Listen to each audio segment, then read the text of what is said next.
Good morning and welcome back to Planet Doug. And as you can see behind me from the sign, I am back at Bukit Dinding, which is a very interesting, very exciting hill with a bunch of hiking trails on it here in Kuala Lumpur in Malaysia. And I came here 1 week ago and I did one of the trails and I was so impressed with the place. I wanted to come back and do another one. And one trail in particular caught my eye, and I don't know whether I'm ready to do it today or not, but we're going to set out and give it a try. But let me give you a close-up of the map and then give you an idea of what's going on. So here is the map of Bukit Dinding, and this is put together by an organization. You can see their logo there, called the Friends of Bukit Dinding. They have a really great website about this park, about this hill, and all these hiking trails. And they're like a registered NGO, a volunteer organization that does all of this work, builds the trails, maintains them, puts signs on them, and they do a lot of work in terms of conservation, and they're trying to keep Bukit Dinding in sort of a pristine natural state and keep it in its form as it is now for future generations to enjoy. Where I am right now is right here. This is the Trailhead, and you can see this place on Google Maps. If you look for Bukit Dinding hiking trails, this spot pops up on Google Maps. And then there's another entrance over here. Masuk right there means entrance, and this is a tarmac road. As you can see, it goes up and up and up, and then goes all the way to the peak. And there are two large communication towers up here. So that's another entrance there. You can walk all the way up the tarmac road. But if you come in over here, you can start off on the different trails. So this orange one here, that's what I did last time. So that is the Kazumi Otai Trail, this one right here. And what I did is I followed the Kazumi Otai Trail to here. This is the Setiawangsa lookout point. And then I continued along trail number 2 to the KLCC viewpoint. And then from there I went up to the peak. And then I went down the tarmac until I could get over to trail number 5, which is this one here, Kazumi Santai. And then I followed trail number 5 back to where my starting point on the orange trail, and then I came out. So I did a loop here.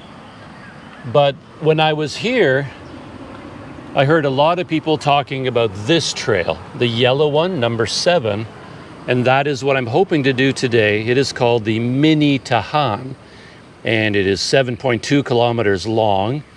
You can see it's marked by 5 black boxes, and that's kind of a difficulty rating. And as you can see, none of the other trails have black boxes, only white. And the one I did, Kazumi Otai, had 4 white boxes. So now I'm jumping up to 5 black boxes. So it is a significantly more challenging, I believe.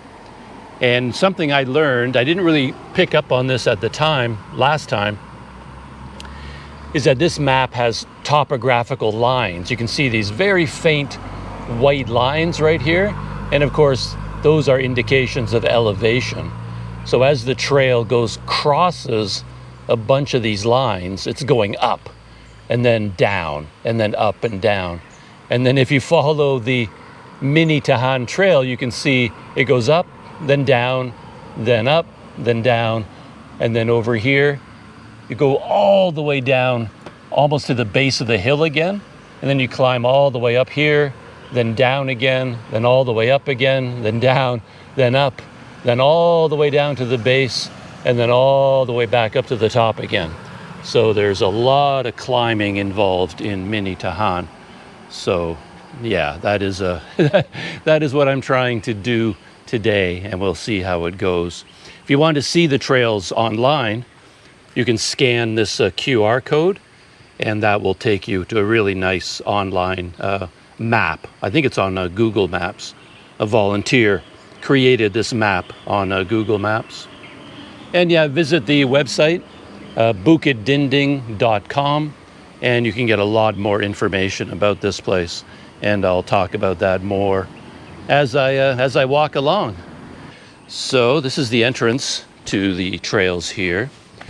And as I said, yeah, Kazumi Trail goes off this way to the right, and there's a nice, small but very beautiful waterfall in that direction.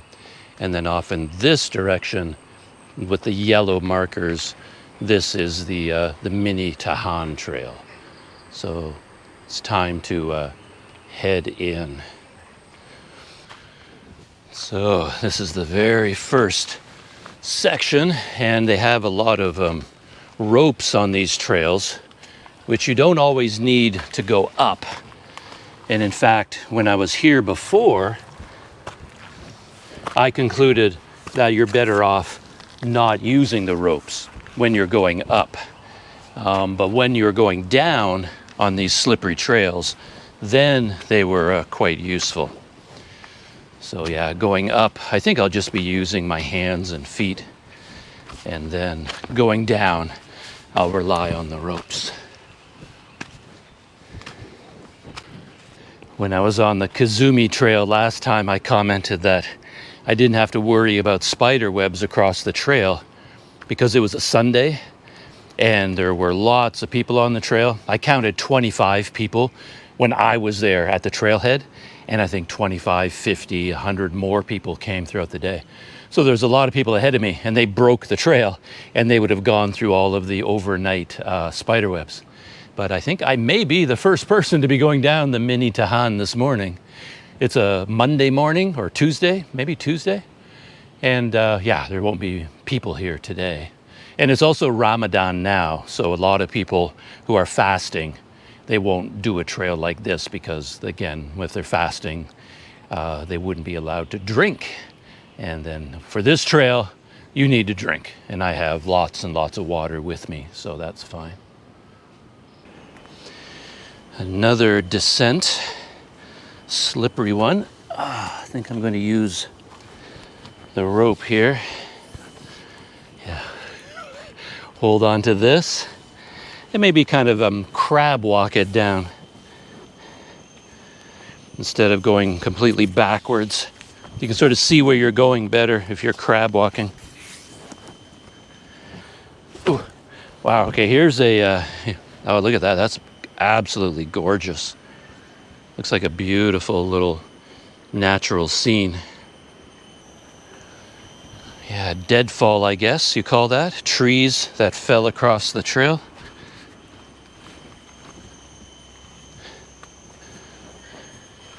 Huh. Oh, I just ran into a spider web, another one. I've run into all kinds of them already. Luckily, no giant spiders in the webs so far. Yeah, you gotta get around this rubber strap that's on there pretty tightly.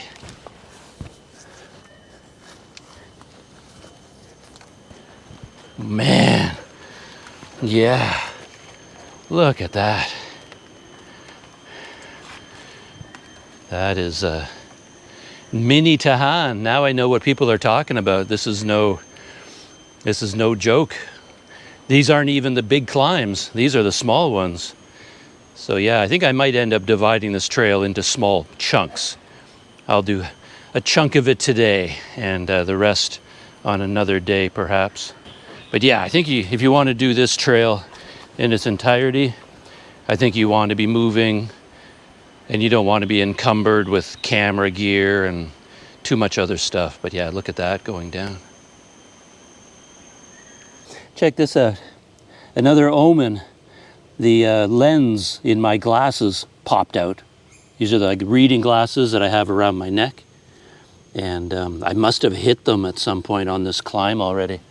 And the lens just popped right out. So if I needed another sign that today is not the day to do the entire Mini-Tahan Trail, I think this is another sign. Well, now that I can only see out of one eye occasionally, let's continue down. Crab walking and going backwards. Whoa, man. I'm waiting for, it's like a bit of a, what is that, Jenga pile. I feel like if I touch something in the wrong way, it's going to, something's going to come crashing down. Whoa, man.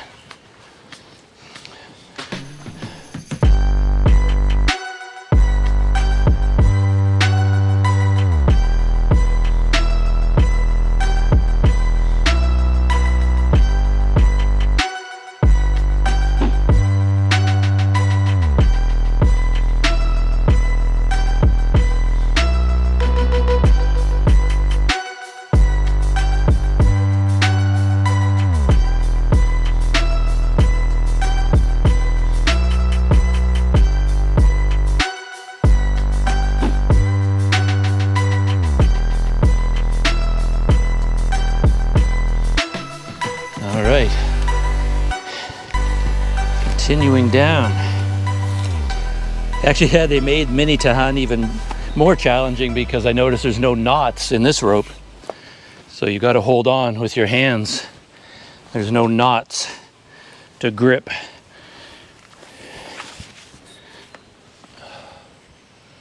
Just stunningly beautiful though, this whole scene in front of me.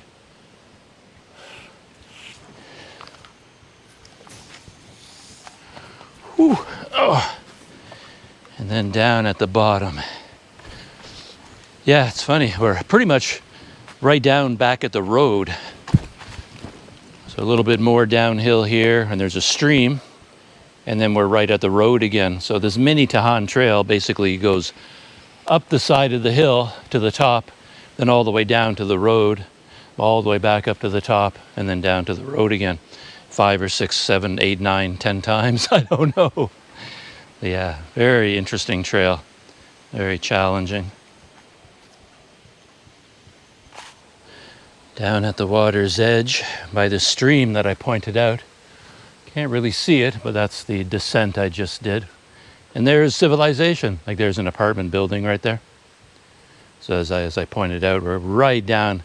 This is the same level as the beginning of the trail. So this is not a trail that you take to get anywhere. If all you wanted to do was get to the peak, well, then you would take the Kazumi Otai Trail and KLCC, and then that trail kind of goes to the peak. This trail doesn't exactly go anywhere. It's here. I think I started to say that people use it for mountaineering training. Like they're preparing to climb a bigger mountain to actually get to the peak, or they're going to, any of the big mountains. So I guess you'd use this trail as sort of a practice run, because look at this. Over on this side, I said there's probably 5 big climbs. This might be one of them. It looks like it just goes all the way to the top. Yeah, while I'm here, I can clean off my my glasses as well. The lens.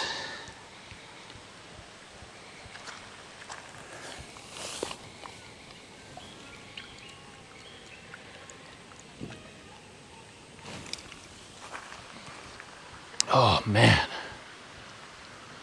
There's a little waterfall over there too that I can check out.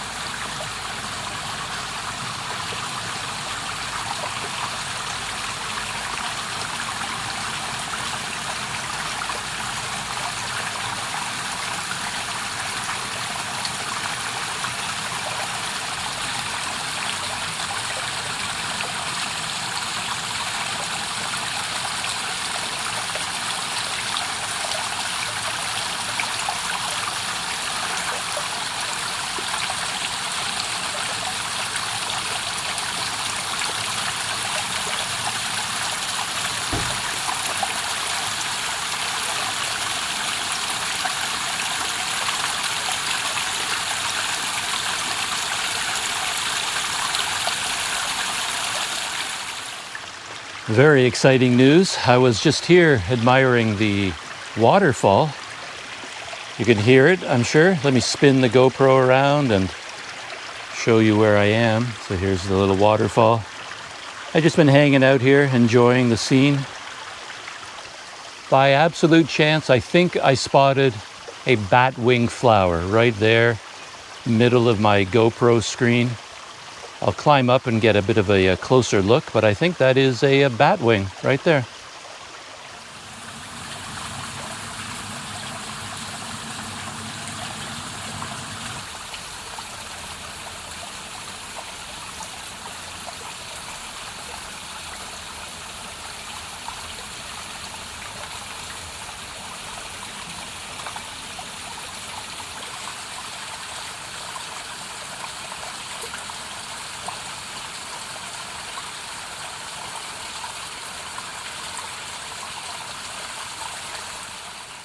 And from right here, I guess I will continue up the trail.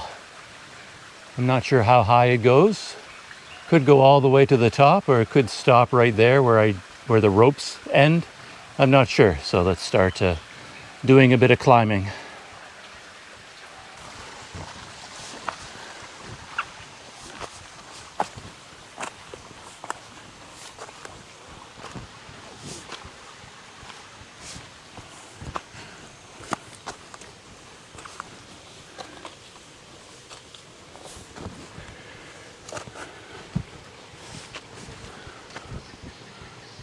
Yeah, it goes up quite a distance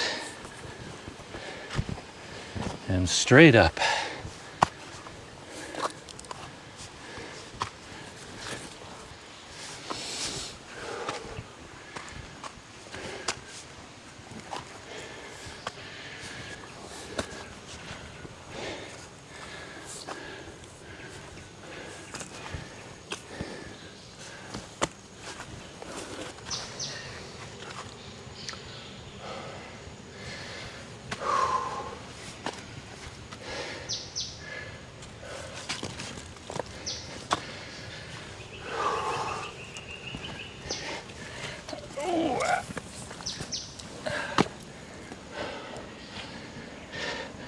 Bit of a giant step there.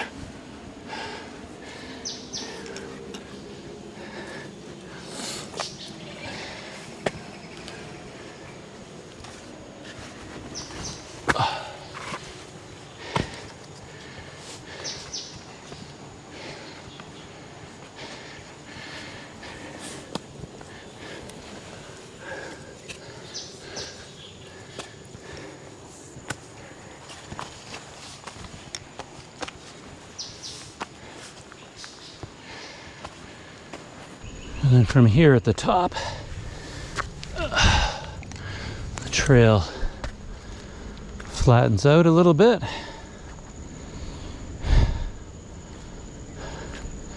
Still not exactly an easy stroll. Look at this here. This tree got split.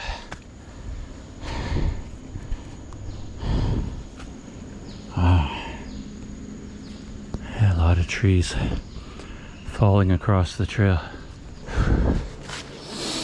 Yeah, it's a real maze getting over these trees.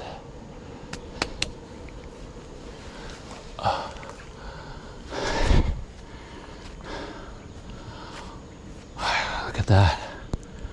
Yeah, I've seen this on other trees where the leaves are like flattened against the tree trunk of vine. It's beautiful. It's like almost like an engraving.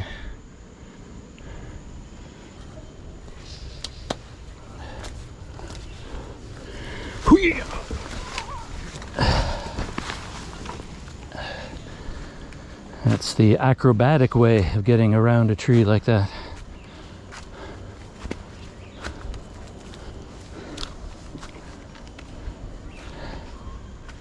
And check this out. That is one giant tree. Man, oh man, oh man. Hello there. It almost feels like it could talk, you know? The Ents from Lord of the Rings. Feels like it could just wake up and start talking. Wow, what a tree that is.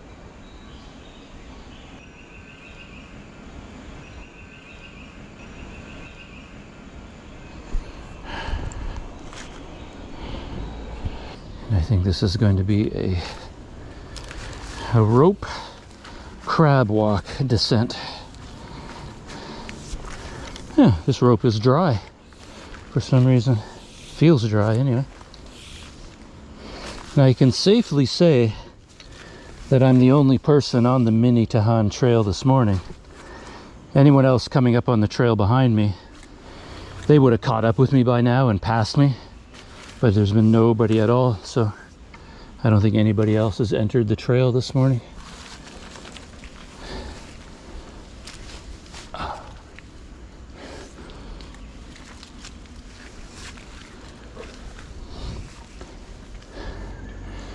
Right here, the trail does a bit of a U-turn and starts going back up again.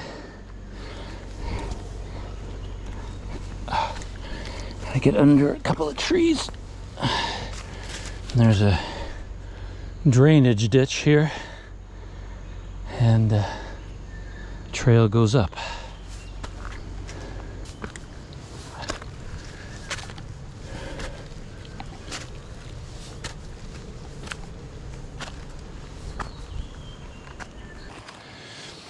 Here's an interesting little climb. You can go around the tree that way, or you can go this way. I'm going to do this way. You better be careful here. We've got a big piece of rebar sticking out of the ground. You don't want to fall on top of that.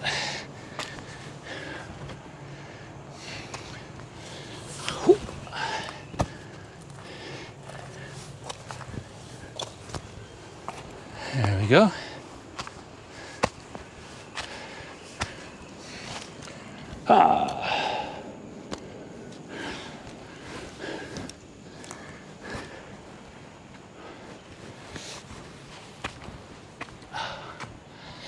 And then from here, yeah, trail keeps going up.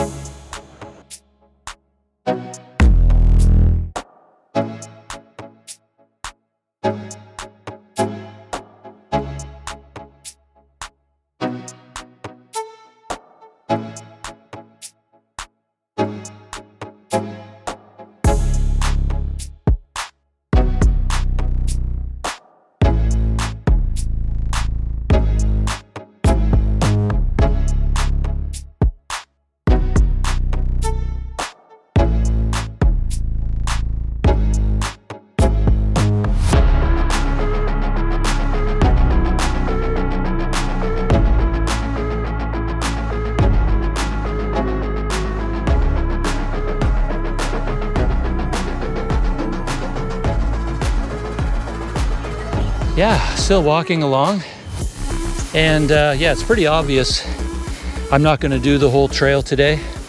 I'm moving so slowly, there's just no way. I'll be lucky to get halfway. So I'm going to follow the trail as far as it goes to the north, and then the trail goes all the way down to the road and meets up with a mountain biking trail, and there's another kind of entrance there. And that's where I'm going to duck out, I think, just halfway. And there are a couple more fairly big climbs and descents up ahead. There's one called, according to Google Maps, it's called the Rubber Tapper Ascent, because of rubber trees and tapping the rubber trees. On Google Maps, it's marked. So I'm looking forward to that, and then maybe a couple others. But then once we come down to the road, I think that's going to be the end of my first experience of the Mini-Tahan. I think half of it is a nice compromise for today, just so that we can go this slowly. So we've entered sort of a more open area. We're still going up and down, but it's not quite as rugged, which is why I'm talking a little bit on camera. Yeah, and I don't think I said very much about Bukit Dinding. In my first video, I talked a little bit about the history and describing it a bit more. But yeah, just off the top of my head, what do I remember? It's like Bukit Dinding is about 300 acres total.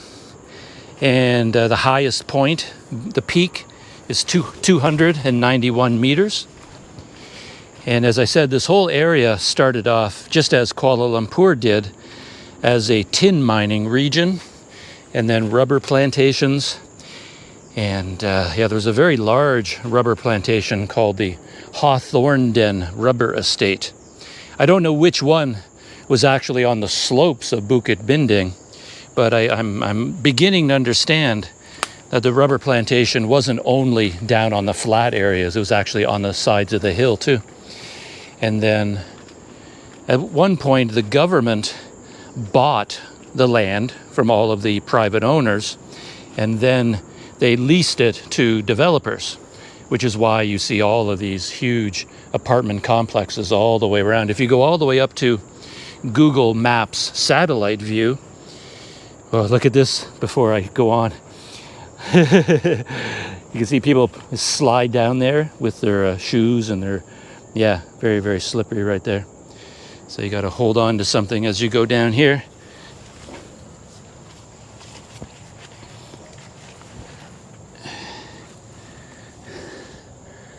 Yeah, it's like a cliff, clay cliff right there. You can see all the marks, people sliding down. Yeah, there's the trail I've been going down. And I assume once we get all the way to the bottom here, then we start climbing the rubber tapper ascent. And there's supposed to be something called the Wild Dog Rest Spot up ahead somewhere, but I don't know if it's marked or not.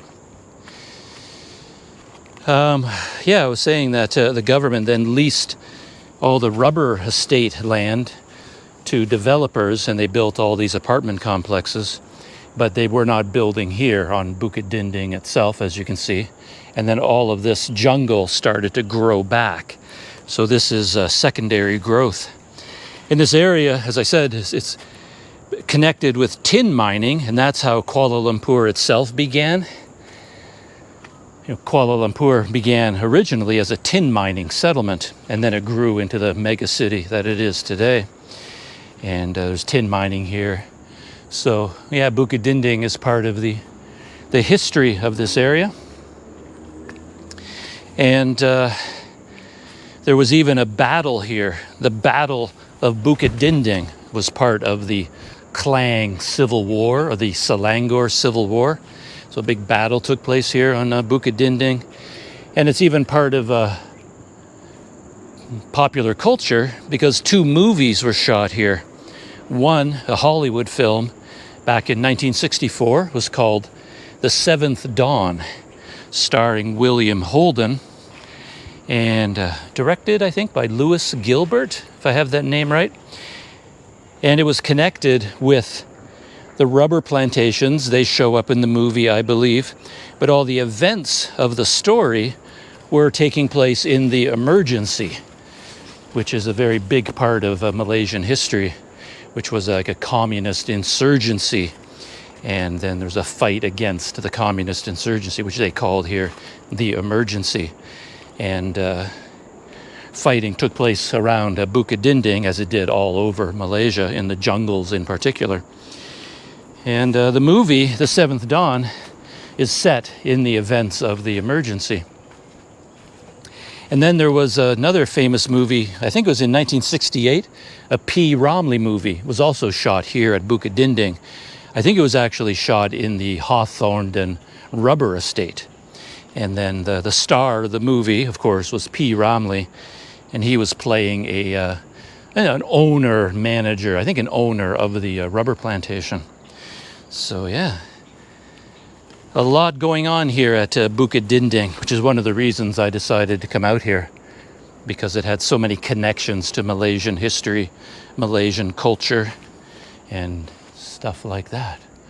So yeah, we're down here, and now we're climbing. This could be, I'm gonna have to check Google Maps, this could be the rubber tapper ascent, though I may not have reached it yet. I'm still far, far away from even where I want to go. I'm moving so slowly. I better pick up some speed.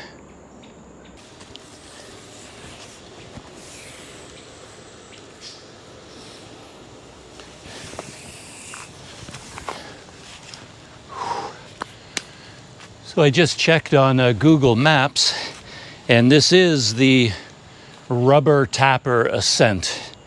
And I think we go up, then across to the Wild Dog rest stop, and then down again, and then back up, and then, oh, right over here, 2 black bat flowers. They look beautiful. They look like they're in full bloom. I'm gonna have to head over there and get a little bit of video of that. They look bright red. Ah, nice. Turns out it was easier to approach them coming up the riverbed straight up through the gorge here. So I'm sort of here. Hopefully there's no flash flood. And yeah, get a beautiful view of the flowers right from below here. Yeah, you can see they're red petals, but with a black tone to them. And the bat wings. Looks very much like Batman, right? Even the ears and the wings. Very much like a bat. Beautiful, beautiful flowers.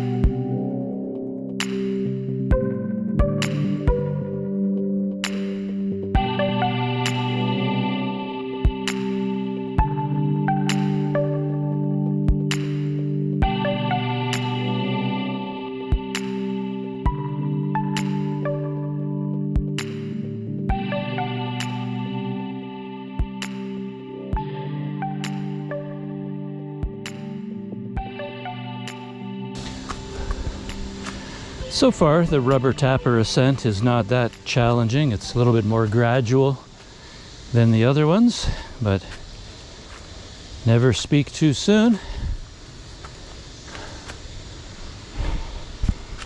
Yeah, there's no ropes on this section of the trail.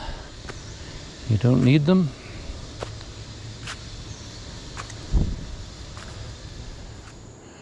I'm still thinking about the rubber plantations and the rubber trees, and this has to be a rubber tree. I thought about it at first because you can see these angular gouges in it.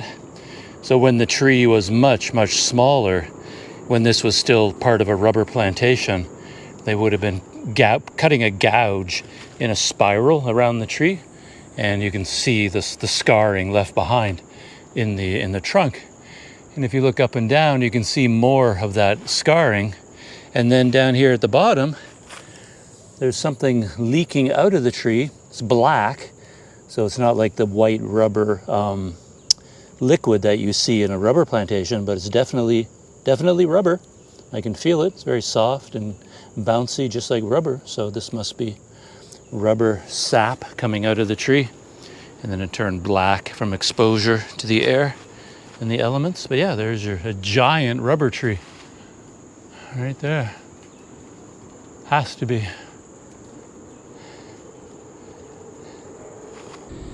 But yeah, it's quite beautiful.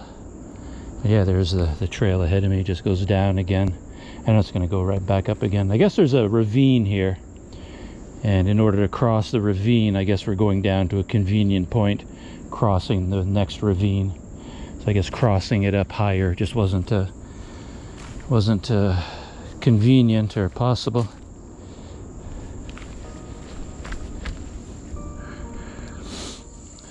Still going down, down, down after the Rubber Tapper ascent. I just fired up the GoPro again because there's such a dramatic tree right here. Look at the size of this thing, the scale of it. All the vines on it. Check this out. As I said, I knew there were mushrooms here that had a distinct, different shape. So these have that bowl shape, almost like if they were larger, you could pour in some cereal and milk and eat out of them. They've got a perfect little bowl. Very nice.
Down at the next ravine, little ravine down at the stream. That's where I thought the trail would go. And then from here we cross over and then we start climbing back up again. And at this point, despite how long I've been on the trail, I'm actually only 1/4, I think, of the length of the whole trail. So as I said, I think I'm only going to do half the trail today, but I've only done so far 1/2 of the half that I wanted to do. So yeah, very, very slow, but that's okay.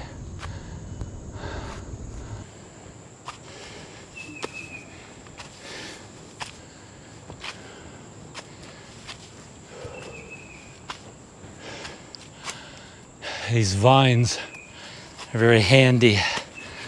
The vines and the roots for getting up these inclines.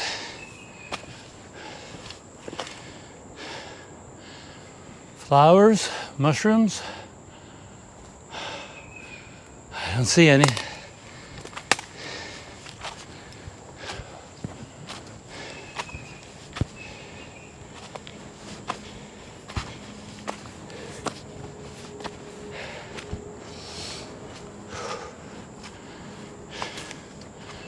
Flattening out a bit here.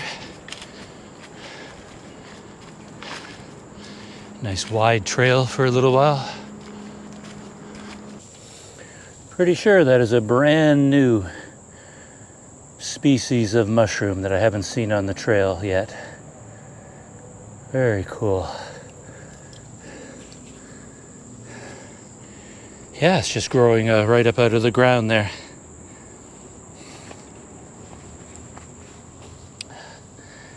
Circular brown and white spots.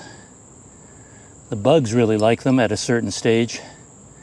I guess they attract them, and perhaps the bugs have a part in spreading the spores to make new fungi somewhere else.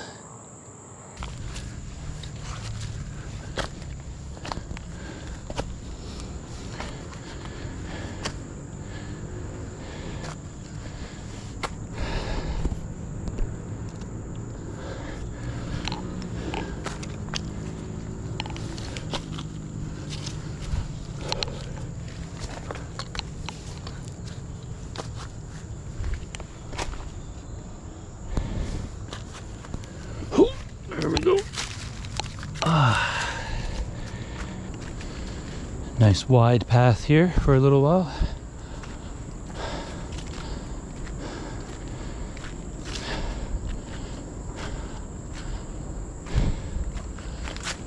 surprisingly high though.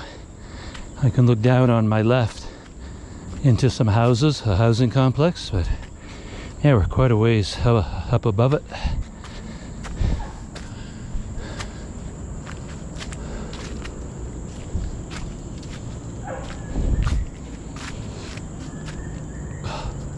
Looks like another ravine up ahead. They're so packed together, these ravines.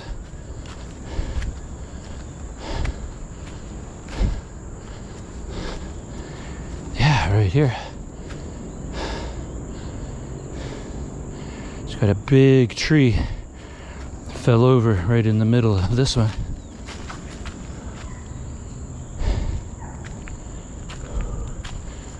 Yeah, so a relatively fresh deadfall here.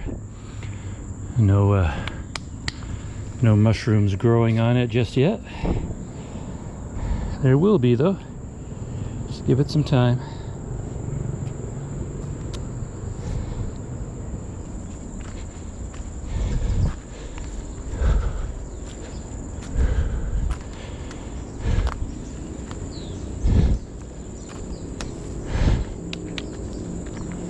Whew.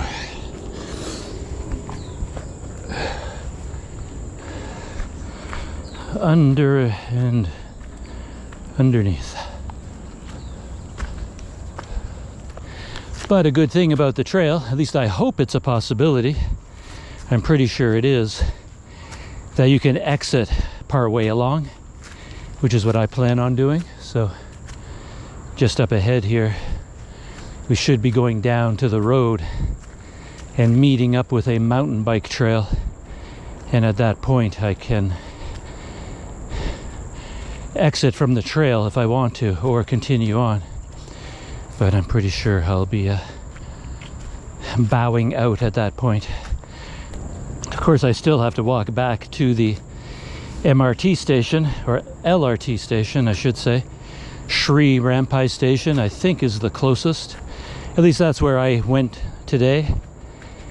If you wanted to go to the trailhead where I started from this morning, the closest public transport, at least by LRT, is Sri Rampai station on the Kelana Jaya line, which is very easy to do. Just get out at Sri Rampai and ask in Google Maps how you get to the trailhead for Bukit Dinding, and it's like 1.5 kilometers from the LRT station. No trouble at all.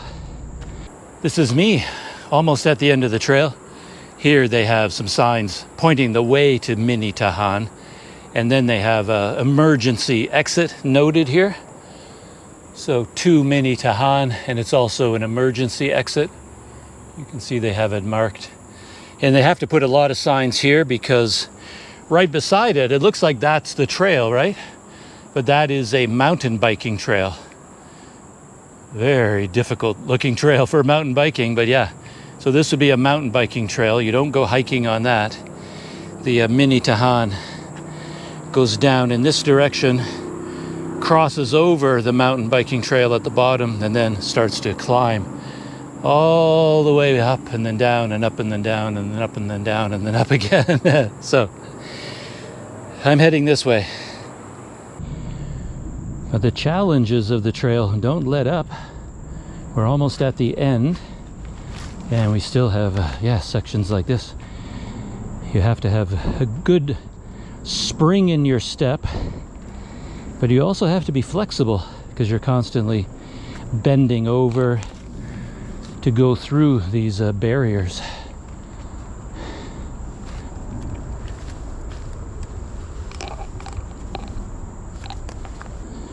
Oh yeah, we're right beside the mountain biking trail. It's right here. You see those sandbags or cement bags there? That's the mountain biking trail, and the hiking trail goes down here.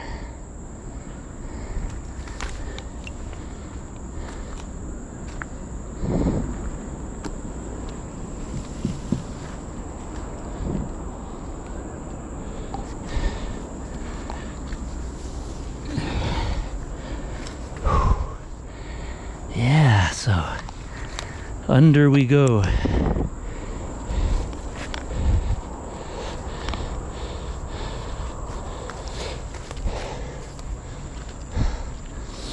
Yeah, like look at this barrier here. Pretty hard to go over, so gotta go underneath again. Looks like the second one you can climb over, so just scoot underneath one of them, climb over the second one. Yeah, looks like somebody set this one on fire. It's all got burned on the outside. Call to prayer from all the neighboring mosques. I think I hear 3 different ones.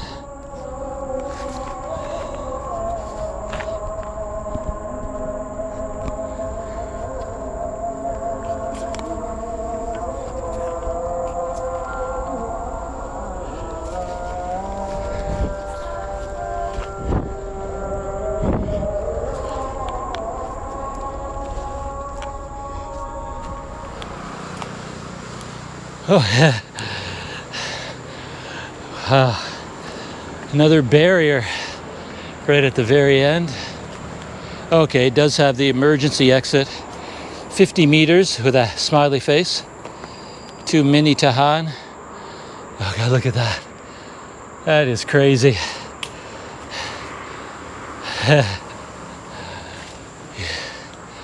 For being right inside a mega city like Kuala Lumpur, and to have a wild trail like this is so, it's like a privilege in a way. It is so cool.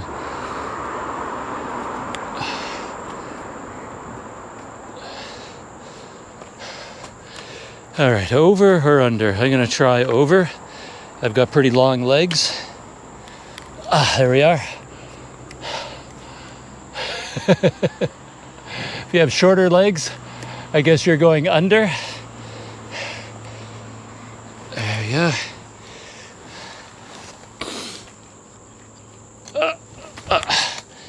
And even for my long legs, with this acting as a barrier, that wasn't so easy.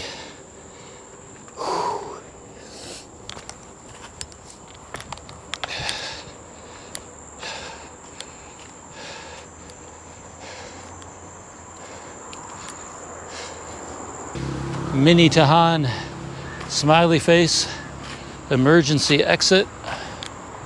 And here we are, the 2 arrows pointing in different directions.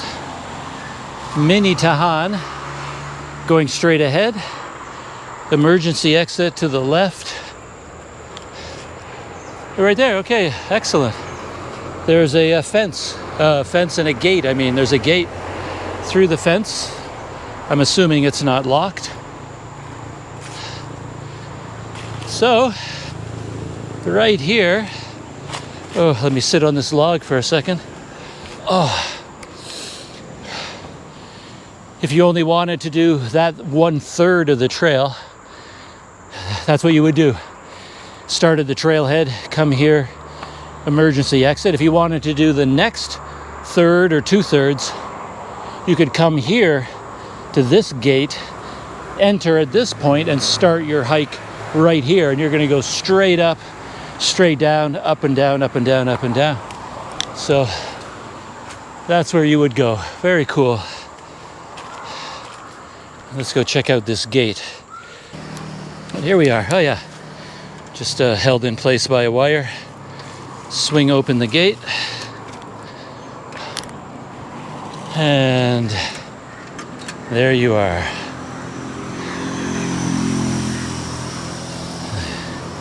The emergency exit, or another entrance to Mini-Tahan.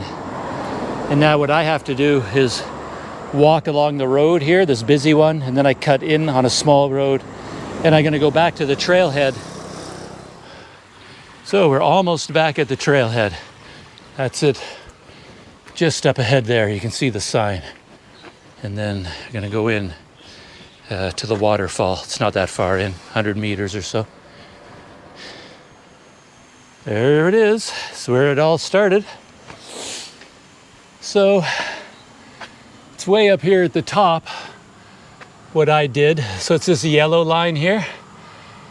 And all I did was this yellow line to that point where you see the B and the A.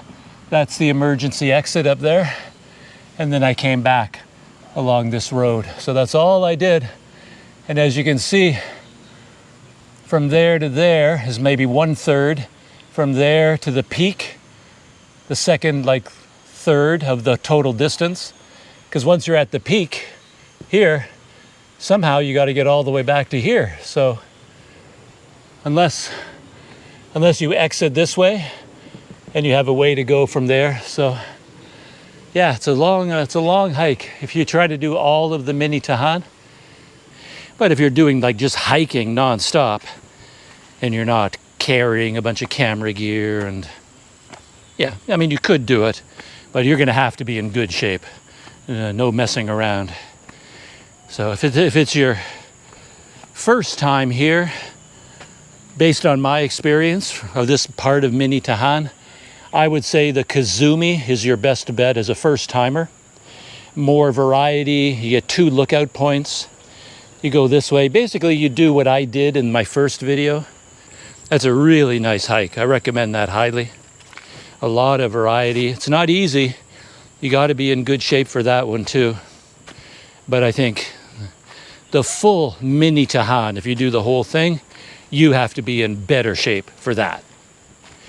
So yeah, I would do the Kazumi first. And if you struggle with Kazumi, then you could do what I did, one part of Mini-Tahan, but I wouldn't come here to do all of it all at once. I think you'd have to build up to that point. At least I would have to. Yeah, because I'm not in great shape or anything like that. So yeah, I'm heading to the waterfall. There it is up ahead. Oh, this is going to feel good. Let me tell you. Oh, nice and cool.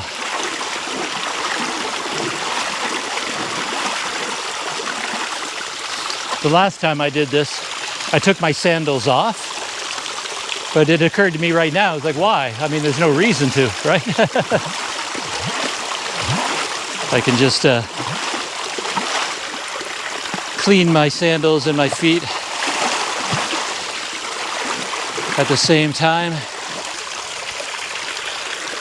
And my legs too, I guess.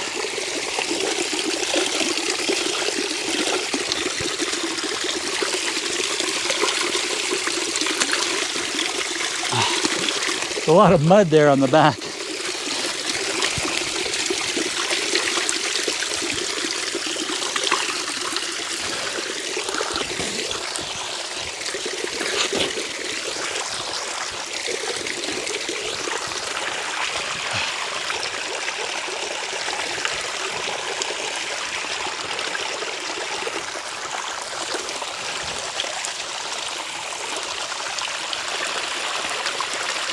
So, I guess that is it for the Mini-Tahan Trail, at least for today. I checked on my Relive app, and because I stopped so much to shoot video, etc., I've actually been out here for over 6 hours. 6 hours and 15 minutes. And all I walked was 4.5 kilometers. So, yeah, that's the total. 6.5 hours, 4.5 kilometers. I can't tell the elevation gain and loss yet because I have to stop the app in order to get the final elevation numbers. But anyway, that's it. Shutting down. Hope you enjoyed that. And as I said, the Relive video, maybe bonus photographs, a whole bunch of other things are going to be on the Planet Doug Patreon. So go check that out. And of course, shout out to the Crunch Club. You know who you are. And you're my favorite people, sticking with the video all the way to the end. So if you're a member of the Crunch Club, put CC in the comments to let me know. Yeah, I'd love to hear from you. So yeah, that is it. Shutting down for now, and I'll see you in the next video.